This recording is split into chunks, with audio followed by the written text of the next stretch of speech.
75 वर्ष का पर्व मना रहे हैं, तो प्रत्येक देशवासी का कर्तव्य है कि वो अपने अपने स्तर पर अपना कोई विशिष्ट योगदान राष्ट्र के विकास में जरूर जोड़े। आप देखिए, अगर हम राष्ट्र के तौर पर देखें तो भारत ने बीते 8 वर्षों अलग अलग आयामों पर नित्य नूतन कदम उठाए हैं, नवीन काम करने का प्रयास किया है। इस दौरान देश में जो जनभागीदारी बढ़ी, उन्होंने देश के विकास को गति दी है। देश के गरीब से गरीब नागरिक को सशक्त किया है। स्वच्छ भारत अभियान ने गरीब को सम्मान से जीने का अवसर दिया। पक्के घर, बिजली, गैस, पानी, मुफ्त इलाज जैसी सुविधाओं ने हमारे गरीब की गरिमा बढ़ाई, हमारे नागरिकों के आत्मविश्वास में एक नई ऊर्जा भर दी और साथ साथ सुविधा भी बढ़ाई। कोरोना काल में मुफ्त राशन की योजना ने 80 करोड़ से अधिक देशवासियों को भूख की आशंका से मुक्ति दिलाई। देश के आधे से अधिक आबादी जो देश के विकास के विमर्श से, फॉर्मल सिस्टम से वंचित थी, एक्सक्लूडेड थी, उसका इंक्लूजन हमने मिशन मोड पर किया।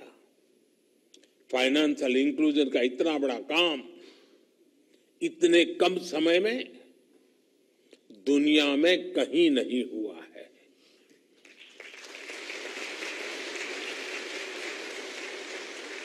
और सबसे बड़ी बात, देश के लोगों में अभाव से बाहर निकलकर सपने देखने और सपनों को साकार करने का नया हौसला हमें देखने को मिला। साथियों, आजादी के 7 दशक बाद ये जो इतना बड़ा परिवर्तन आया है, उसके केंद्र में पीपल सेंट्रिक गवर्नेंस है। गुड गवर्नेंस का लगातार प्रयास है। एक समय था जब हमारे देश में नीतियों और निर्णय गवर्नमेंट सेंट्रिक होते थे, यानी किसी योजना के शुरू होने के बाद ये लोगों की जिम्मेदारी थी कि वो सरकार तक पहुंचकर उसका लाभ उठाएं। इस तरह की व्यवस्था में सरकार और प्रशासन दोनों की ही जिम्मेदारी कम हो जाती थी। अब जैसे किसी गरीब छात्र को पढ़ाई के लिए आर्थिक मदद की जरूरत होती थी, तो पहले वो अपने परिवार, अपने रिश्तेदारों या फिर दोस्तों से मदद लेने के लिए मजबूर था। इसी काम के लिए सरकार की जो भी योजनाएं थी, उसमें इतनी ज्यादा प्रक्रियाएं होती थी कि वो उस मदद को पाने के लिए आगे ही नहीं बढ़ता था। उस प्रक्रिया में ही थकान महसूस करने लग जाता था। इसी तरह अगर किसी एंटरप्रेन्योर, किसी व्यापारी, कारोबारी को लोन की जरूरत होती थी, तो उसे भी अनेक जगह चक्कर लगाने पड़ते थे, अनेक प्रक्रियाओं से गुजरना पड़ता था। अक्सर ये भी होता था कि अधूरी जानकारी की वजह से वो मंत्रालय की वेबसाइट तक भी नहीं पहुंच पाता था। ऐसी मुश्किलों का नतीजा ये होता था कि छात्र हो या व्यापारी अपने सपने बीच में ही छोड़ देता था, उन्हें पूरा करने के लिए कदम ही नहीं उठाता था। पहले के समय गवर्नमेंट सेंट्रिक गवर्नेंस का देश ने बहुत बड़ा खामियाजा उठाया है। लेकिन आज 21वीं सदी का भारत पीपल सेंट्रिक गवर्नेंस के अप्रोच के साथ आगे बढ़ा है। ये जनता ही है जिसने हमें अपनी सेवा के लिए यहां भेजा है। इसलिए हमारी ये सर्वोच्च प्राथमिकता है कि हम खुद जनता तक पहुंचे, हर पात्र व्यक्ति तक पहुंचना, उसे पूरा लाभ पहुंचाना, ये दायित्व हम पर है। अलग अलग मंत्रालयों के अलग अलग वेबसाइटों के चक्कर उसे लगाने से बेहतर कि वो भारत सरकार के एक पोर्टल तक पहुंचे और उसकी समस्या का समाधान हो। आज जन समर्थ पोर्टल लॉन्च किया गया है, वो इसी लक्ष्य के साथ बनाया गया है। अब भारत सरकार की सभी क्रेडिट लिंक स्कीम्स अलग अलग माइक्रो साइटों पर नहीं बल्कि एक ही जगह पर उपलब्ध होगी। ये जन समर्थ पोर्टल छात्रों का, एंटरप्रेन्योर्स का, व्यापारियों, कारोबारियों का, किसानों का जीवन तो आसान बनाएगी ही, उन्हें अपने सपने पूरे करने में भी मदद करेगा। अब छात्र आसानी से जानकारी ले पाएंगे कि कौन सी सरकारी योजना का उन्हें सबसे ज्यादा लाभ होगा, वो कैसे उसका फायदा उठा सकता है। इसी तरह हमारे युवा आसानी से ये तय कर पाएंगे कि उन्हें मुद्रा लोन चाहिए या स्टार्टअप इंडिया लोन चाहिए। जन समर्थ पोर्टल के माध्यम से अब देश के युवाओं को, मध्यम वर्ग को एंड टू एंड डिलीवरी का एक बड़ा प्लेटफॉर्म मिला है। और जब लोन लेने में आसानी होगी, कम से कम प्रक्रियाएं होगी, तो ये भी स्वाभाविक है कि ज्यादा से ज्यादा लोग लोन लेने के लिए आगे आएंगे। ये पोर्टल स्वरोजगार को बढ़ाने में, सरकार की योजनाओं को सभी लाभार्थियों तक ले जाने में अहम भूमिका निभाने वाला है। मैं जन समर्थ पोर्टल के लिए देश के युवाओं को विशेष रूप से बधाई देता हूं। आज यहां इस कार्यक्रम में बैंकिंग सेक्टर के दिग्गज भी मौजूद हैं। मेरा उनसे आग्रह है कि सारे बैंकर्स भी जन समर्थ पोर्टल को सफल बनाने के लिए, युवाओं को लोन मिलना आसान बनाने के लिए अपनी भागीदारी ज्यादा से ज्यादा बढ़ाएं। साथियों, कोई भी सुधार हो, रिफॉर्म हो, अगर उसका लक्ष्य स्पष्ट है, उसके इंप्लीमेंटेशन को लेकर गंभीरता है, तो उसके अच्छे नतीजे भी आना तय है। बीते 8 वर्षों में देश ने जो रिफॉर्म किए हैं, उनमें बड़ी प्राथमिकता इस बात की को भी दी गई है कि हमारे देश के युवाओं को अपना सामर्थ्य दिखाने का पूरा मौका मिले।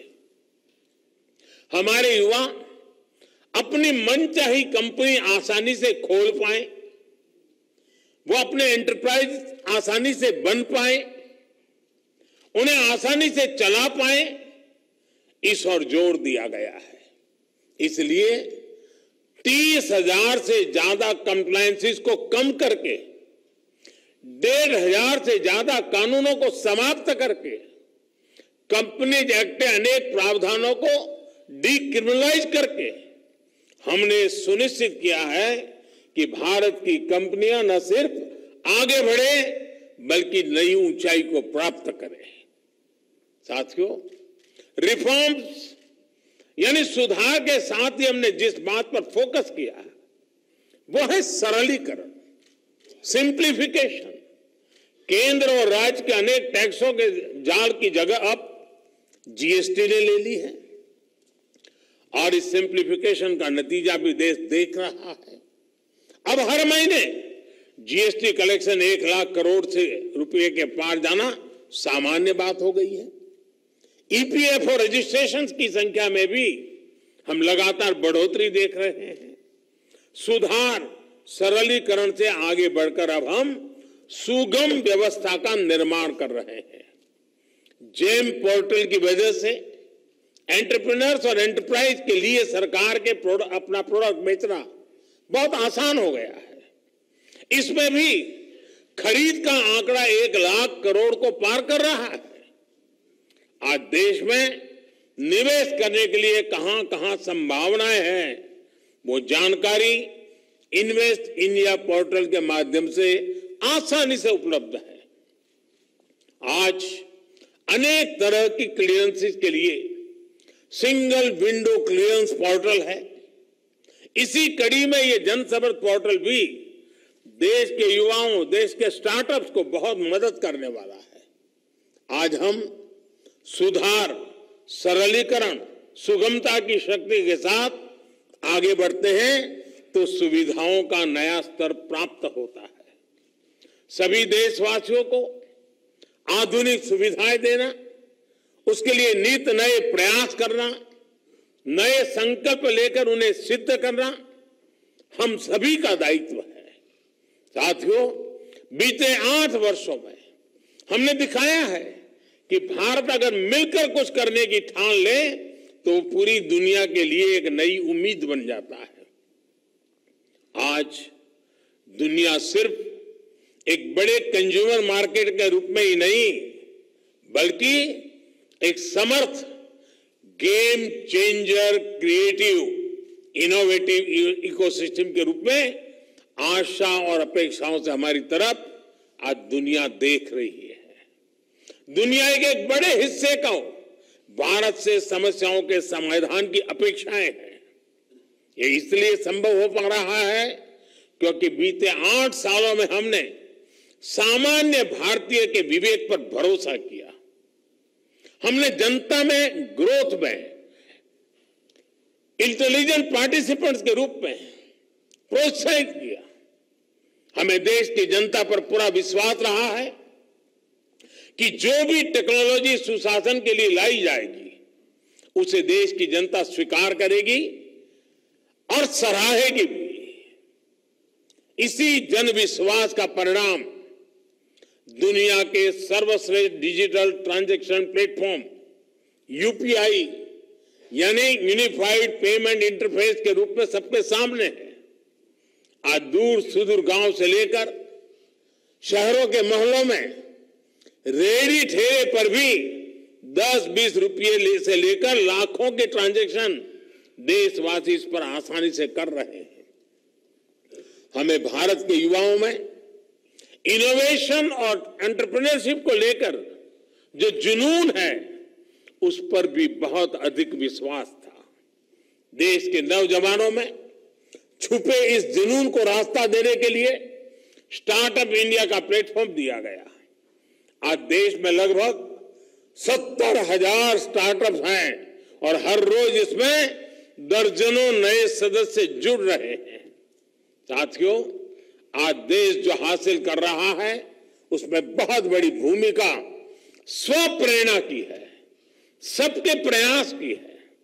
देशवासी आत्मनिर्भर भारत अभियान से, वोकल फॉर लोकल जैसे अभियानों से भावनात्मक रूप से जुड़ गए हैं। इसमें अब आप सभी की मिनिस्ट्री ऑफ फाइनेंस और मिनिस्ट्री ऑफ कॉर्पोरेट अफेयर्स की भूमिका बहुत बढ़ गई है। अब हमें योजनाओं के सैचुरेशन तक तेजी से पहुंचना है। हमने फाइनेंशियल इंक्लूजन का प्लेटफॉर्म तैयार किए हैं। अब हमें इनके सदुपयोग को लेकर जागरूकता बढ़ानी है। जो फाइनेंशियल सॉल्यूशन भारत के लिए तैयार किए हैं वो अब दुनिया के दूसरे देशों के नागरिकों को भी समाधान दे, इसके लिए भी प्रयास होना चाहिए। हमारे बैंक, हमारी करेंसी, इंटरनेशनल सप्लाई चेन का, इंटरनेशनल ट्रेड का व्यापक हिस्सा कैसे बने, इस पर भी फोकस जरूरी है। मुझे विश्वास है कि आजादी के अमृत काल में बेहतर फाइनेंशियल और कैपिटल कॉर्पोरेट गवर्नेंस को आप निरंतर प्रोत्साहित करते रहेंगे। आज इस समारोह के लिए और 75 स्थान पर जो भी साथी बैठे हैं उन सबको अनेक अनेक शुभकामनाएं देते हुए मैं मेरी वाणी को विराम देता हूं। बहुत बहुत धन्यवाद।